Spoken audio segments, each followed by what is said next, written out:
どうも皆さん、森のニーナです。今日の動画はほうれい線で悩んでいた私のほうれい線地獄から脱却できた方法を紹介していきます。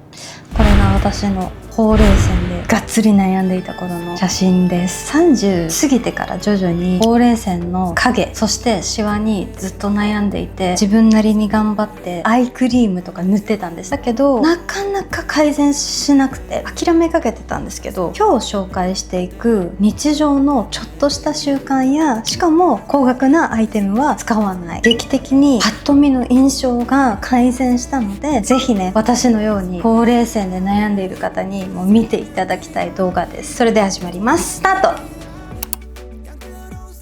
ほうれい線対策、私が一番大切にしているのがむくみ対策です。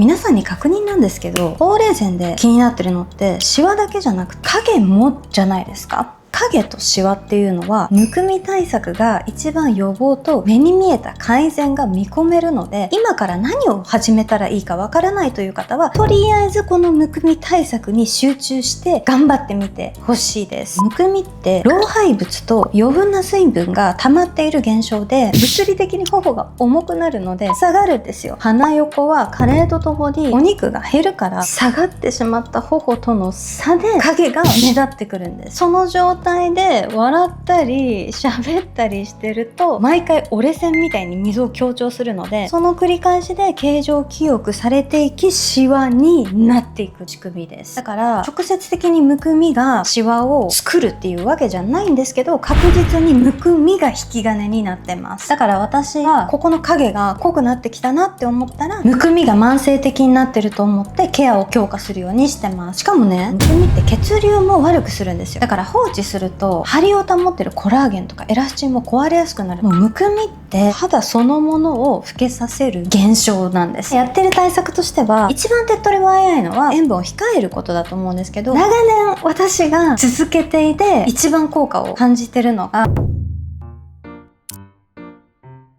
完全に自己流で申し訳ないんですけど、ここをこうやって引っ張ってるんですよ。わかります？これだけ。これを左右、これマジでむくみ改善します。撮影の当日に顔がむくんでいても、これをやっておけば安心っていう顔のストレッチ、思い立ったらやるようにしてます。もう例えば作業中とかスマホやってる時とかに、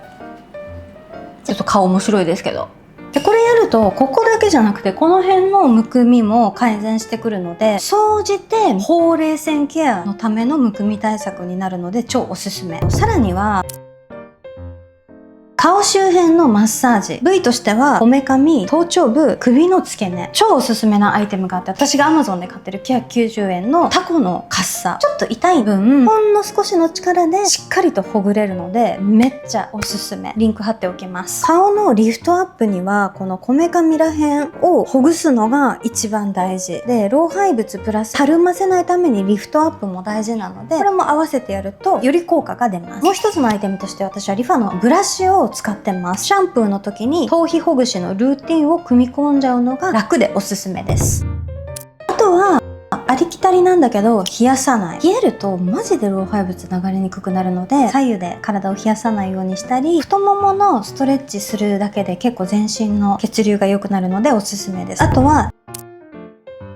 よく寝る。実はね、寝ている間にむくみってリセットされるんですよ。結構ありきたりな美容法ではあるんですけど、実体験としてサボるとわかるんですけど、ちゃんとやってると影の出方がめっちゃ違うから、騙されたと思って1週間でも続けてみてほしい。ほうれい線ができないために意識していること2つ目、形状記憶を意識する。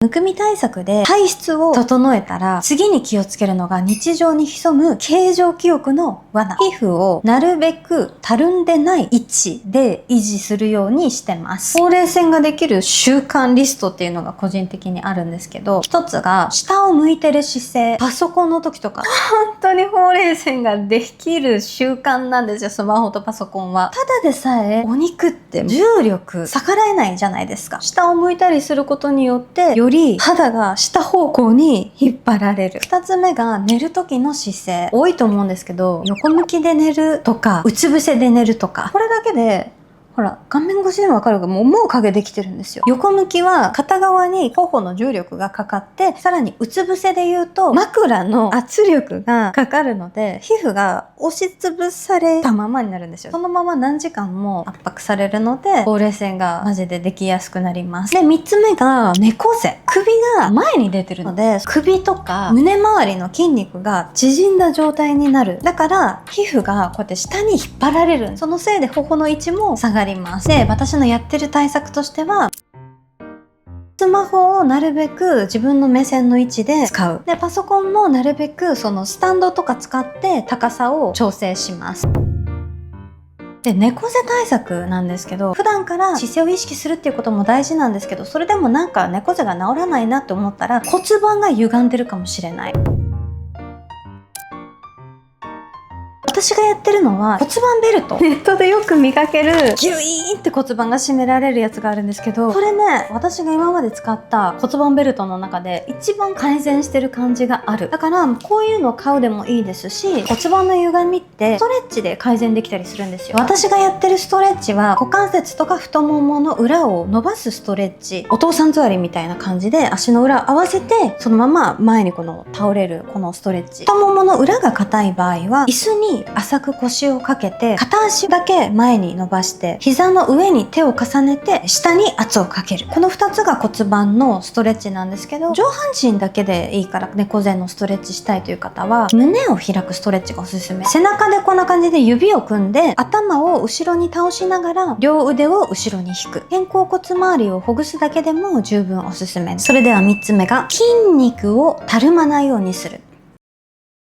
ほうれい線って皮膚だけじゃなくてその奥にある筋肉の構造も関係してるんですよ。口元と頬の筋肉が衰えると皮膚を支えきれなくなってたるむし、さらには筋肉って使わないとどんどん衰えるの。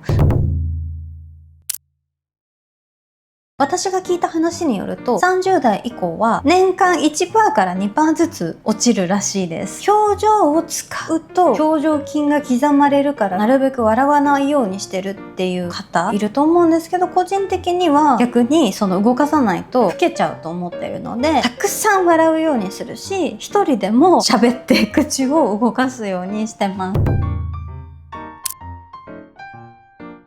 一番手っ取り早く口周りの筋肉を鍛える方法が唇を奥にしまい込みます。この状態で口角を上げ下げする運動。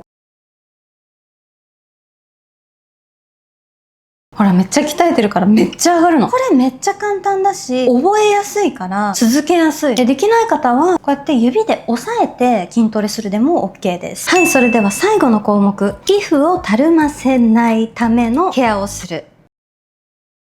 表面からのアプローチ、スキンケア。外側からの3本柱。1つ目が慢性的な炎症を蓄積させない。炎症ってコラーゲンとかエラスチンを壊してしまう。それが積み重なってしまうと修復が追いつかずに肌の土台が弱くなる。ここで私が使っている成分は3つあって、1つがトラネキサム酸。炎症そのものを抑える成分。2つ目がフラーレン。炎症の原因になる活性酸素を除去してくれる役割。だから炎症の連鎖を止めてくれる。3つ目がグリチルリチン酸ジカリウム。これは炎症そのものをケアする成分。肌荒れ対策のためのスキンケアとかによく入ってる成分です。外側ケアの3本柱。2つ目が酸化防止。紫外線やストレスで細胞って錆びてしまうので、それを防いでくる成分を使います。1つがナイアシンアミド。抗酸化作用に加えてコラーゲンの産生を促してくれるので張り不足にも効きます。2つ目の成分がフラーレン。これはもうシンプルにビタミン C よりも強力な抗酸化成分なので肌の酸化を食い止めてくれるめちゃくちゃ頼りがいのある成分で、3本柱3つ目が水分を保持する。肌って乾燥するとバリア機能が弱まるので炎症や酸化が進みやすくなるんですよ。そこで頼っている成分は1つがセラミド。水分の保持力に貢献してくれる。ナイアシンアミドは水分保持と弾力を保ってくれるような成分。1も2も3も全部完結しちゃうっていうのがこれ。テクスチャーはこんな感じで細めに出てくるのでほうれい線に集中して塗ったりもできるし、アイクリームとしても使いやすい。フラーレンでおすすめなのがこちらのトゥベール。こちらは水溶性のフラーレンになります。フラーレン専用の美容液っていうのはあんまり市場で出回ってないんですけど、トゥベールにはあるんですよ。で、こちらはビタミン C 誘導体ととっても相性がいいので、個人的にはね、組み合わせで使うのがおすすめです。一番気になるほうれい線に最初にのせて、あと目元とかおでことかちょっとシワが気になる箇所に私はのせてます。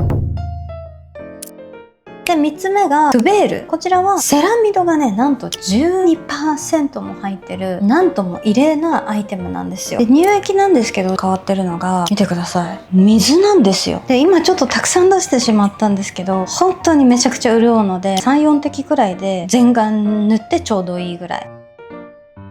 ハーバル系のローズみたいな香りです。今年出会ったものなんですけど、季節の変わり目とかに使っても特にピリついちゃったりとかっていうのはなかったです。はい、こんな感じでトゥベールでね、全部揃っちゃったんですけど、何か特定の悩みに集中してケアしたい時、このトゥベールって成分が本格的なんですよ。お値段もお手頃だから続けやすいっていうところで、個人的にはめっちゃおすすめ。